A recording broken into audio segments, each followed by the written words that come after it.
Hey everyone, greetings. Welcome to the Paisley Couch. I am the Amazing FLEC, and today I'd like to play for you a little ditty by Skip James called Crow Jane.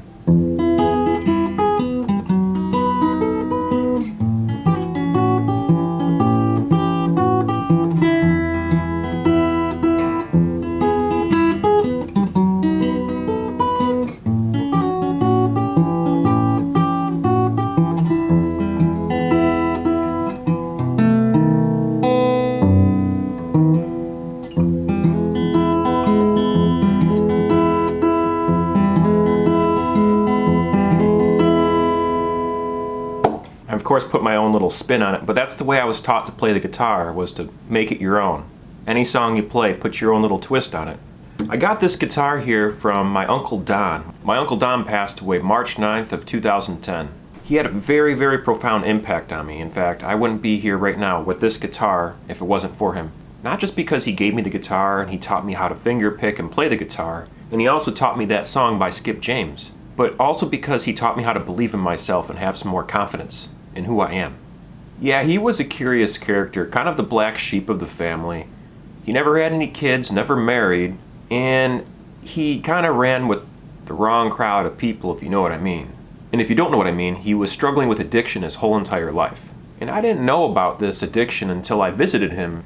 I remember I was really proud of myself. I finally had a job where I had paid vacation. I was working at Dave & Buster's as service support and a bar back and a cocktail server, and I even worked service bar a couple times too.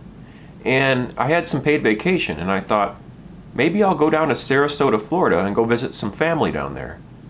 I had an aunt and I had two uncles living down there at the time, and I thought, hey, it'd be really nice just to get out of Michigan and go down where it's nice and warm. It was in the winter, I can't remember what time of year, but that trip was very life-changing for me. So I got in touch with my Uncle Don in advance, and I haven't seen him in a long time because he just got out of the big house. Yeah, my uncle had to do some time for a little bit. I guess he was running with the wrong crowd and he got busted. He got busted big time. And when you get busted big time, you have to do a lot of time. Fortunately for my uncle though, he is a very, very smart man.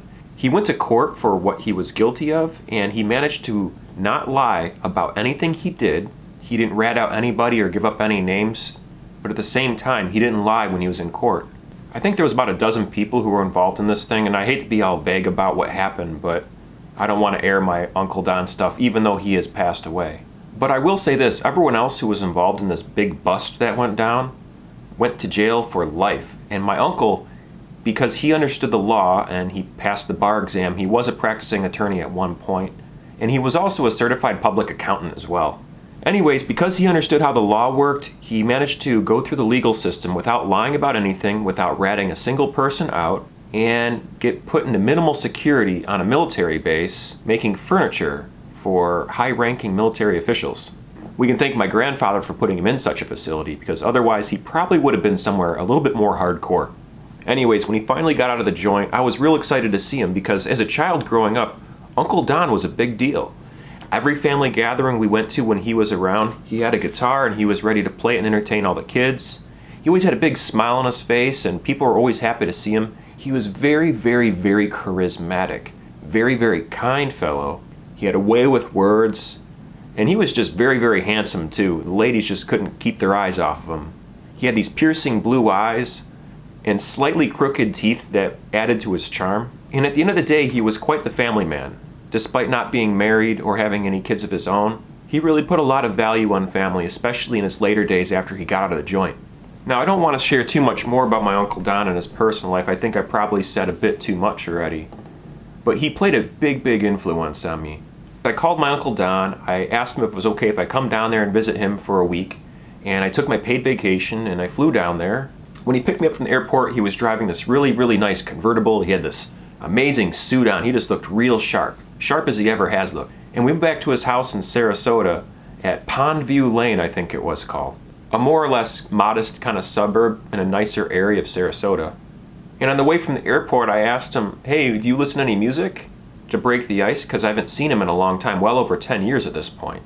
And he goes, well, I wouldn't call it music, but I've been listening to this guy a lot lately. And he put on Mule Variations by Tom Waits. First time I ever heard this album before, or Tom Waits at all, actually. And he put on the song, What's He Building in There? And it was a curious tune. I didn't know what to expect or what was going to happen with the whole song, but if you haven't heard of Tom Waits or if you haven't heard of the song What's He Building in There by Tom Waits, check it out. It's really curious, very strange, unusual stuff, and I think I know why Uncle Don said I wouldn't call Tom Waits music. So we get back to his house and he's giving me a little tour, and he said, "You'll have to excuse me because I need to take my friend Katya out to the opera tonight. She's my friend from Russia." And I'm like, "Okay, well, I'll just make myself at home here, no problem." And he left. So I kicked around his house, I picked up the guitar, played around with that a little bit, picked up some old books and started reading one. One of the books I picked up and started reading was called The Sufis. It's a book about Sufism or Sufism. Very fascinating stuff. I was very much interested in religion and culture and occultism and magic and all sorts of stuff. He finally gets back from the opera. He doesn't have Katya with him because he dropped her off at her house.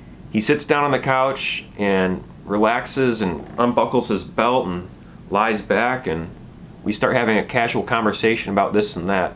And Uncle Don was a master of small talk. He made it real interesting, and he tried to make sure it wasn't just the everyday, ordinary small talk. It's hard to explain his style. He was really smooth talker. He had silver tongue. So there was a moment of silence, and he was playing some guitar, and he looked real relaxed. And he took a break from playing the guitar, and we were just kind of staring at each other for a little while, and there was a moment of silence. And to break the silence, I asked him, "So, next to taking beautiful Russian women to the opera and playing guitar, what else do you like to do down here in Florida?" Looked down at the ground, his eyebrows wrinkled a little bit, and took a breath. And he looked back at me straight in the eye and he says, "Well, I'm a addict. I like to do drugs." I couldn't believe my ears. This guy is just telling me flat out that he's doing drugs and that's what he's into. As far as substances go, like, it's almost like a secret club. If you know people who do it, then you can talk freely about it with them. Otherwise, you don't bring it up because people might judge you for it. The fact that he was so open about it with me made me feel like an adult for the first time talking to him, because before it's always just been sunshine and rainbows and family this and music that and what do you want to be when you grow up kind of conversations. Which eventually we got to that point where he asked me what I want to do with my life. And he said, "You don't want to grow up to be a drug addict, that's for sure." So we got to talking for a while and he asked me, "What do you want to be?"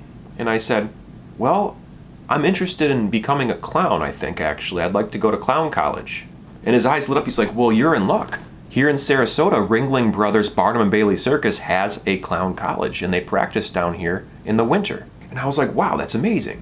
So we made plans to go to the Ringling Brothers Barnum and Bailey Museum and check it out and see what that was all about. And we eventually did check it out, and throughout the week we talked more and more about the idea of going to clown college, and he was really serious and supportive of my idea of going to clown college. And he even said that he can help fund it, so I'll have a means to actually afford to go to college. At the time I was working as a busboy, maybe serving sometimes working as a bartender, so I wasn't making a lot of money. Certainly not enough to afford college. I would probably have to take out loans. But here's this opportunity that my uncle's given me to go to clown college. And after a couple days of talking about the concept of going to clown college, he was cooking me breakfast one morning and he said to me, "Doug, do you think that you could handle it if you had a really rough day and you had to fall asleep right after your pet died and your girlfriend left you? Do you think you could wake up in the morning, put your feet on the cold floor, walk yourself into the bathroom, look yourself in the eye in the mirror, and start putting on clown white makeup, and then put on your clown nose and your clown hat, tie up your clown shoes, and go out to your clown car and drive yourself to work to clown around and make other people happy? Do you think you could do that?"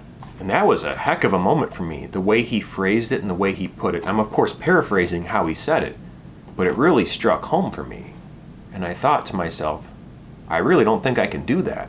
I mean, clowning for me is something that sounded like a lot of fun. I would like to play that role of cheering people up and being silly and ridiculous, all of it, like the fall down humor, the twisting the balloon animals, the colorful everything. But the idea of having to do that for a living regularly, I like how he made it into that 9 to 5 kind of clowning job thing. That was pretty intimidating, and I realized at that point maybe clown college wasn't for me after all, because I already am a clown, because I already know how to clown around. I can do that. It's almost like going to art school. If you're an artist and you're already good at art, going to school and learning the things you already know how to do just to get a slip of paper that says you are an artist and that you went to art school doesn't really change all that much. Sure, you're probably going to learn some things about technique, form, and all that jazz, but at the same time, if you're an artist, you're an artist. If you're a clown, you're a clown. If you're a writer, you're a writer. You see what I mean? If you're a good enough clown, you'll probably find jobs as a clown without a college certificate. I mean, having one from Barnum and Bailey would have been really cool. However, we talked a little bit more about my future. And in this conversation, we talked about going to college for the sake of satisfying prerequisites for a 4-year degree. And after some long talks with my Uncle Don the next couple days before I had to leave, he convinced me that I do want to go to college and I want to take my math, my social studies, my science, my humanities classes, and prepare myself for an education that can take me somewhere else more than waiting tables and bussing tables and serving beer. And that certainly did change my life because I ended up going to Macomb Community College. He ended up paying for my first couple semesters of college and buying my books and purchasing my tuition, and he got me a credit card to use. And he said to me, make sure you only use this credit card for important expenses related to school. I'm talking about call girls and beer. You had to know my Uncle Don to really understand his sense of humor. He was obviously joking, and he was quite the gentleman, but between us guys, he was, a little bawdy sometimes. But yeah, anyways, I went to school and I took my humanities, my English, my social studies, my science classes. I got a 4.0, which was amazing because in middle school and high school and elementary school, I never got good grades. Never.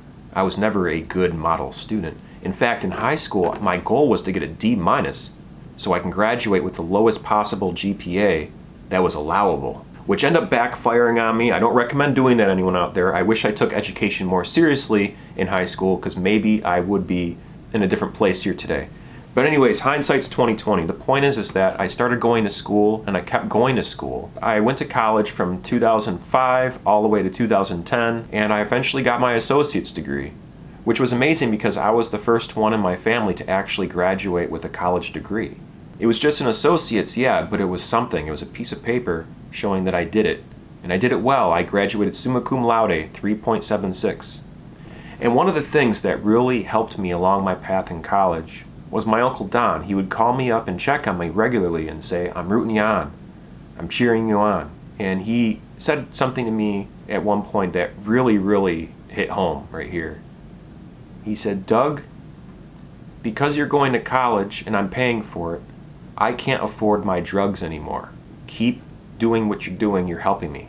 Now, I'll never really know if he was completely clean when I was going to school or not. And I believe him, though, because he was a no BS kind of guy. He wouldn't just lie about something like that. But who knows, maybe he was doing something here and there on the side. But the fact that he told me that me bettering my life was helping him better his, and I wasn't just leeching off of my Uncle Pennybags, it meant a lot to me. Well, anyways, that's more or less the story about my Uncle Don. Thanks everyone for watching this to the very end. I appreciate it very much. If you're new to my channel, please know that every Sunday I post a new circus and flow arts video. So you can learn how to juggle, contact juggle, spin things on your finger or padiddling, or even learn how to do the devil sticks. So check out my playlist section to know more about that. So from the Amazing FLEC here on the Paisley couch, I'd like to remind you all out there to keep safe, be well, stay humble, and peace.